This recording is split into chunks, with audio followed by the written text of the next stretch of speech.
pra quem bateu palma no cinema. Na real, quando a gente se depara com esse outro ângulo de ver a coisa, você percebe que é só outra cultura. Romance. Uma outra discussão que eu vi foi o fato do vilão ser negro. Eu gosto disso, bem eu. Agora só falta Pantera.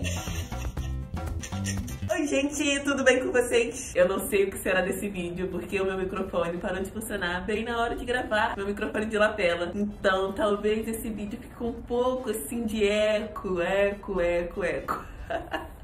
Mas eu já estava pronta pra gravar, eu não ia deixar de gravar por causa disso. Oremos. Finalmente eu vim falar sobre o quê? Pantera Negra. Eu já aviso logo, se você quer um review técnico, isentão, etc. Não, vai ser aqui que você vai encontrar. Esse vídeo é pra quem bateu palma no cinema. Sério, no meu cinema o pessoal aplaudia, gritava. Mas como eu sou uma pessoa boa, eu vou deixar um link aqui embaixo de um cara que é super técnico, que entende tudo de quadrinho. Sim, maneiro mesmo, nerd raiz. E sim, esse vídeo vai ter spoilers, muitos spoilers. Se você ainda não viu, você tá mais atrasado que eu. E olha que eu tô bem atrasada com o vídeo. Se você caiu aqui de paraquedas, eu vou dar uma contextualizada. Vamos lá, Gabi informa. Escrevi tudo aqui, ó, deixa eu ver. Pantera Negra é um filme de super-herói baseado numa série de história em quadrinhos. O Pantera Negra foi o primeiro super-herói negro. Já existiam outros heróis, mas assim, eles não tinham superpoderes. Pantera Negra inaugurou essa sessão. Um outro detalhe é que T'Challa, que é o Pantera Negra mais famoso, não nasceu no gueto, porque a maioria dos outros heróis negros tem um passado de violência, sabe? De terem nascido em lugares desfavorecidos, e isso, obviamente, influencia na forma como T'Challa vê o mundo e na forma como esses outros heróis veem o mundo e como eles agem em relação ao outro e às opressões. Vale esclarecer também que, pelas informações oficiais, o personagem não tem nada a ver com o partido dos Panteras Negras. Eu sei, dá pra dar uma confundida. A história se passa em Wakanda, um reino fictício em África, super rico e formado por diversos povos africanos. Esse vídeo eu acho que vai ficar longo, vocês já viram que eu até me ajeitei aqui na cadeira, né?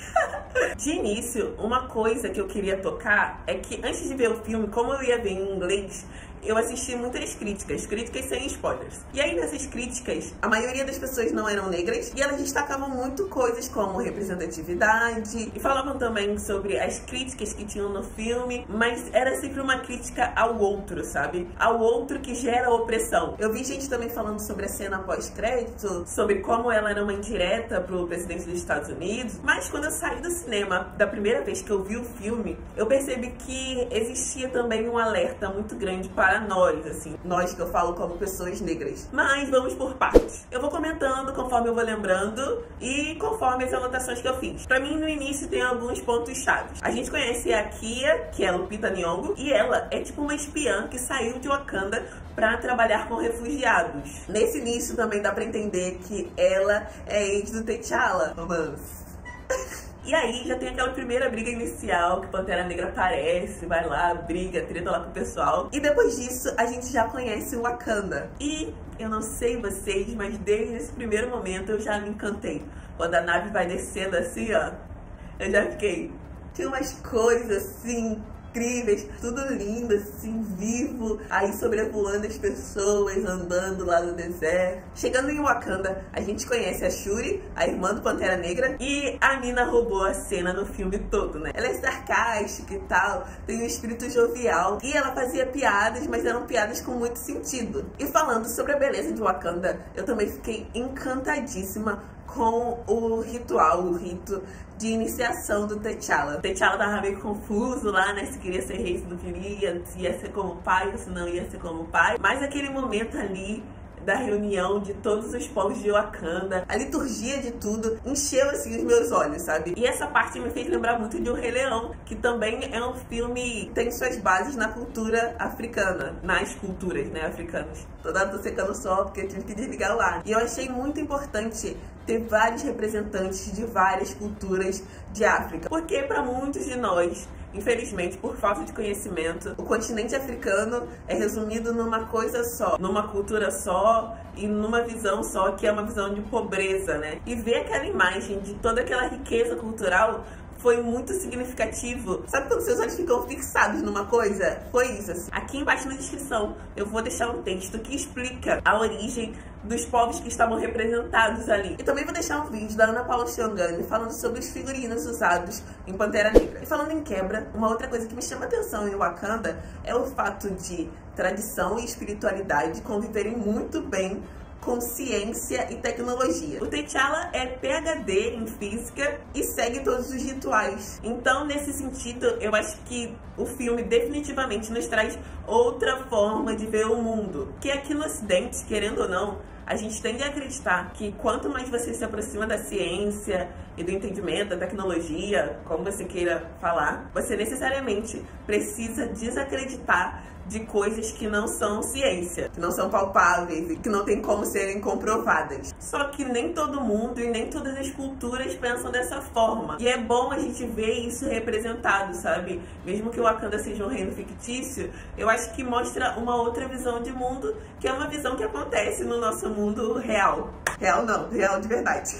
Vocês conseguem entender o que eu tô falando? Obviamente eu não tô falando que esse olhar científico é ruim, o que desacreditar é ruim. Eu só tô falando que existem outras formas de ver o mundo e de lidar com o desenvolvimento. E definitivamente o Wakanda mostra essa possibilidade. Uma outra coisa que eu acho que vale a pena destacar são as cenas que o T'Challa vai pro plano ancestral. São cenas muito bonitas, que chamam muita atenção, assim, você fica envolvido mesmo com aquela cena. É um diálogo muito emocionante do T'Challa com o pai. E toda a liturgia, o ritual que é feito pra ele chegar a esse plano, também faz com que a gente se sinta envolvido com aquilo tudo. Mas se a gente parar pra pensar, aquilo representa o que muitos de nós fomos ensinados a demonizar. E aí eu lembro da Chimamanda, no TED, que ela fala sobre o perigo da história única. Quando eu me deparo com aquela cena e com aquele ritual sendo me apresentado daquela forma, eu acho lindo. Mas provavelmente a primeira vez que você ouviu falar sobre esses rituais, você aprendeu que isso era uma coisa negativa, que era uma coisa que representava o mal e tal, por causa de toda a demonização que existe em relação às religiões de matriz africana aqui no Brasil e nas Américas. E na real, quando a gente se depara com esse outro ângulo de ver a coisa, você percebe que é só outra cultura. Ainda nessa parte do ritual, meu Deus do céu, eu quase morro em toda a luta, gente. Eu sei que o protagonista nunca morre, mas eu sempre acho que vai morrer. Não adianta. Ficou tendo palpitação no cinema. E a briga do T'Challa com... Qual o nome dele, gente? É o Baco, eu acho o nome dele. Eu quase morri, sério. Fiquei desesperada, falei, meu Deus do céu, T'Challa vai morrer. Mas a gente precisa combinar também que T'Challa quase morre em todas as brigas, né? Desde Guerra Civil. Detalhe que quando ele ganhou, o cinema todo bateu palma. A primeira vez que eu assisti o filme foi no Brooklyn, gente, imagina. Várias pessoas caracterizadas, o pessoal super no clima. Então, assim, as pessoas expressavam, sabe, os sentimentos. E pra falar mais uma verdade sobre o T'Challa, eu acho ele bem chato, gente. Vocês não acham, não? Me conta. Eu acho ele bem chatinho. Mas, coitado também, né? Todo mundo quer dar opinião no reino dele. Um acha que ele tá deixando a Wakanda tecnológica demais. O outro acha que ele tem que abrir a fronteira. A outra acha que ele é passivo demais. O que quer que ele morra? Não é fácil ser T'Challa. Dá vontade de sacudir ele assim. Ai, meu Deus do céu. Tudo bem que pra ser rei, a pessoa tem que ser um pouco mais centrada, né? Não pode ser Gabi. Mas... mesmo assim, sei lá, me dá nervoso aquela passividade toda. Me contem aí o que vocês acham sobre ele. E mais um detalhe sobre T'Challa é que nele eu vejo uma postura que é muito estimulada em nós, sabe? A gente é sempre estimulado a acreditar que se tá tudo bem com a gente, que se a gente venceu, logo tá tudo certo. Não precisa se preocupar. Se eu conseguir ascender socialmente, se meus filhos estão na escola, se eu tô vivendo num lugar bom, logo acabou, venci o racismo. A gente tem personalidade no Brasil que acreditam nisso piamente. Pra mim, o T'Challa é o exemplo do que pode ser uma pessoa negra de classe média ou rica, que na real prefere fechar os olhos pro que tá acontecendo ao redor. E obviamente, todas as pessoas, negras ou não negras, de qualquer etnia, podem cair nessa cegueira do privilégio. Mas como o filme fala muito sobre e com a população negra, eu tô fazendo esse recorte. Mas eu acho que todas as pessoas precisam estar atentas, sim, porque realmente o privilégio cega e faz com que a gente não veja o outro. A postura do T'Challa é errada? Eu não sei, eu não consigo julgar. Porque eu também acho que é uma forma de proteção. Mas eu também entendo as críticas que ele recebe. E como disse uma amiga minha chamada Karina, sim, Wakanda pode ser uma metáfora das nossas bolhas pessoais. E a gente precisa estar atenta e atento em relação a isso. Agora, saindo de Wakanda, a gente conhece Kill. Aparece aqui a foto. Eu chamo de Kill porque nós somos íntimos. E na cena do museu, o cinema também foi a loucura quando ele fala que tudo que tá ali foi roubado dos ancestrais dele. Verdade ou mentira? Voltei e falei tanto que a bateria até acabou.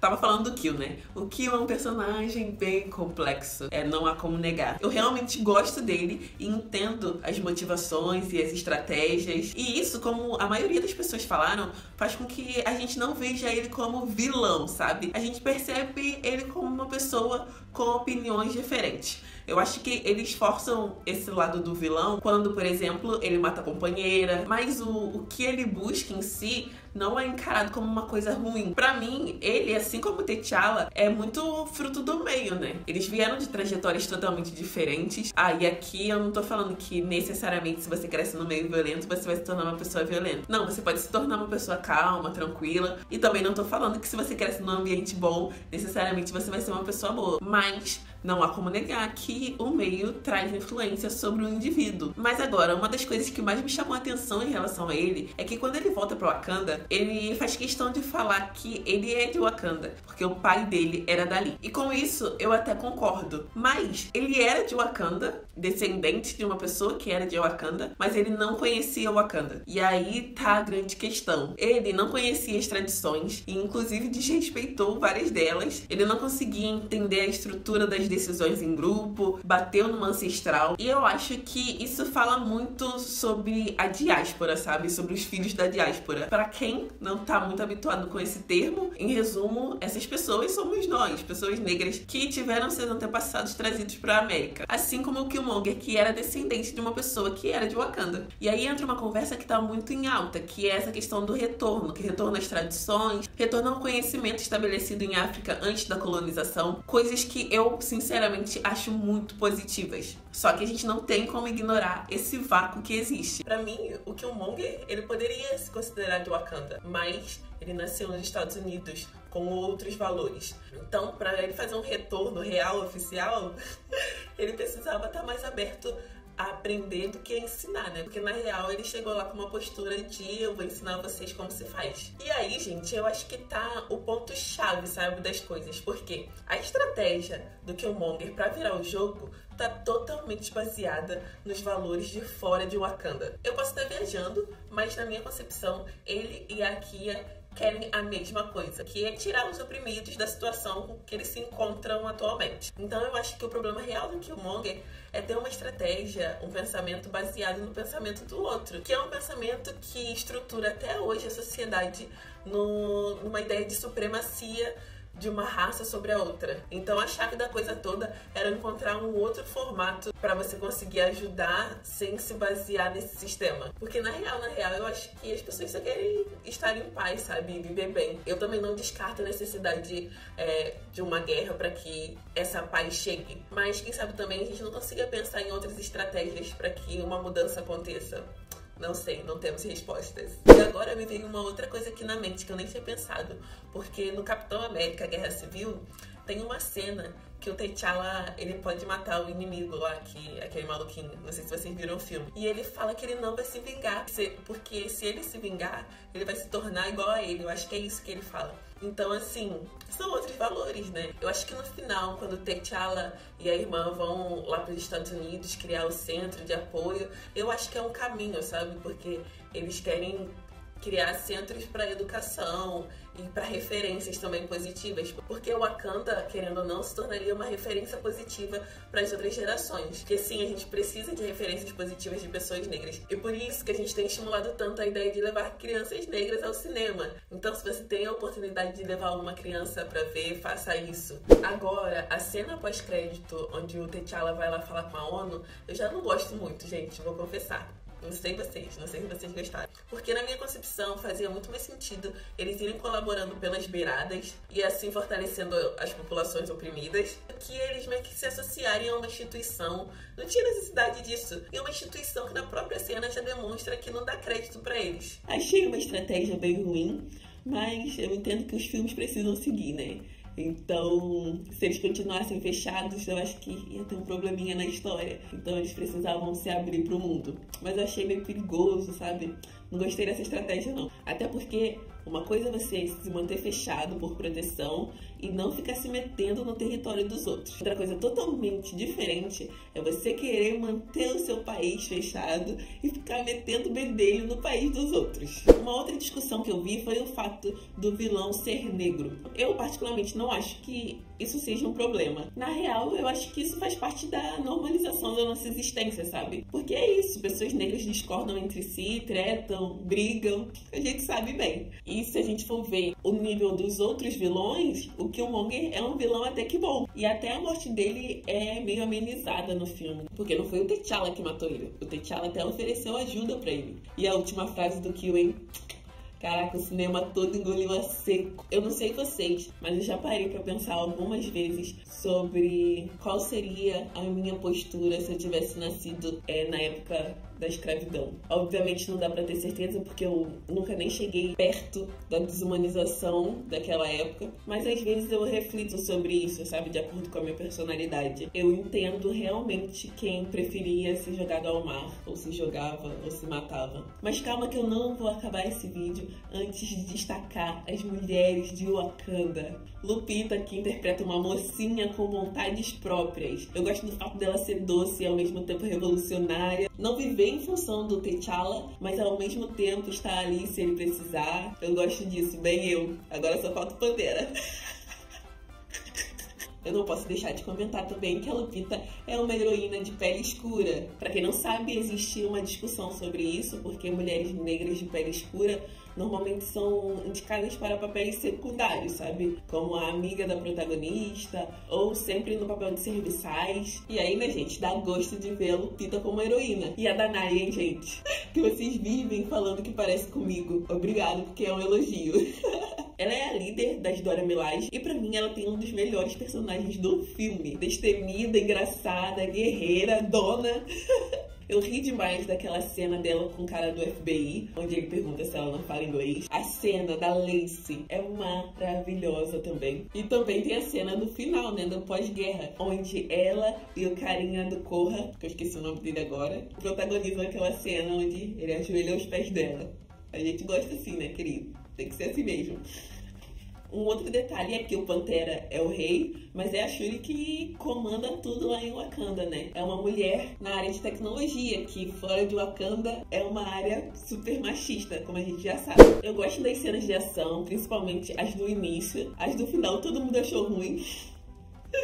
Ai, gente, aqueles efeitos lá da briga do T'Challa com o Killmonger foram difíceis. Mas, no geral, com certeza, eu acredito que o filme tem muito mais pontos positivos do que negativos. Pantera Negra é um ótimo filme que, com certeza, atrai qualquer pessoa que é fã de filmes de super-herói. E os recordes que o filme está batendo demonstram isso. Mas, agora falando no lugar de uma pessoa negra, eu acho que o que mais me chama a atenção no filme é o Wakanda trazer esse lugar da utopia, sabe? O lugar esse que sempre esteve muito afastado da gente. O nosso lugar e as nossas representações sempre estiveram num lugar muito real, consequentemente duro. Então, conseguir se imaginar vivendo plenamente em um outro lugar não colonizado, sem sermos atravessados pela tragédia, é algo que traz um certo alívio. Alívio que é momentâneo. Porque os líderes de Wakanda, assim como muitos de nós, no final entendem que algumas vezes é preciso escolher entre a apatia em relação ao outro e o perigo. Me diz aí, qual seria a sua escolha? Me conta também tudo que você achou. Pode vir com textão que a gente tá preparada. Eu quero muito saber as impressões de vocês, se vocês concordam, se vocês discordam, o que mais vocês viram. E eu acho que é isso. Eu espero que vocês tenham gostado desse vídeo longuíssimo. Um beijo, até o próximo. Tchau, tchau.